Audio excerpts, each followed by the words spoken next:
Part 3, Episode 13, Corinth.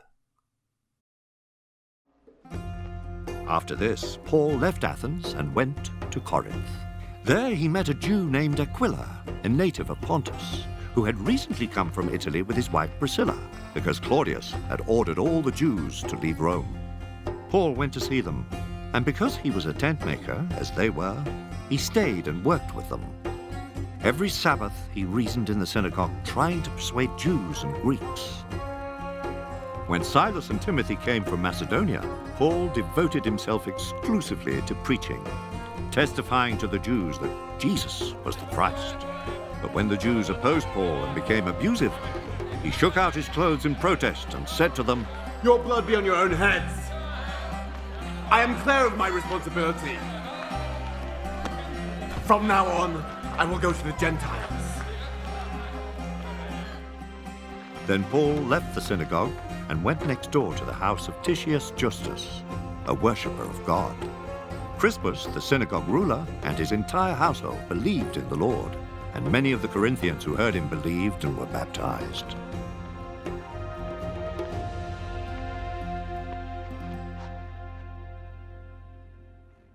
One night, the Lord spoke to Paul in a vision.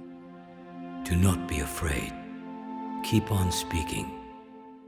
Do not be silent, for I am with you, and no one is going to attack and harm you, because I have many people in this city.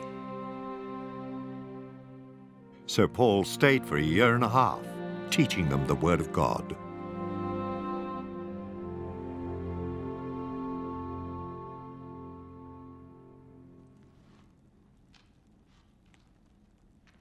While Gallio was proconsul of Achaia, the Jews made a united attack on Paul and brought him into court.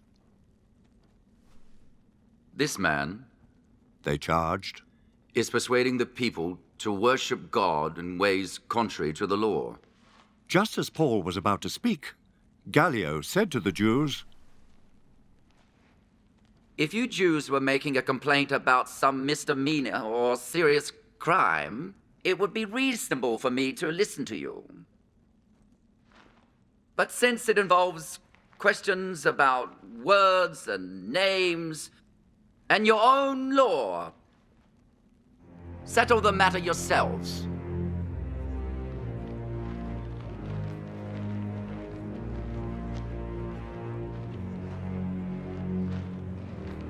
I will not be a judge of such things.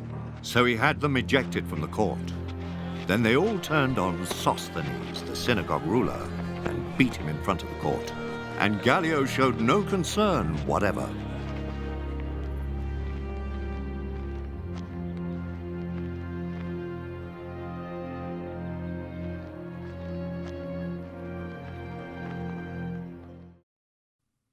How did Paul support himself? Why is this important? How did the Corinthians respond to Paul?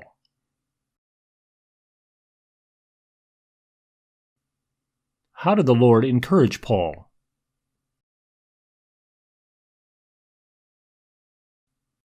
What words of encouragement do I need to hear from the Lord?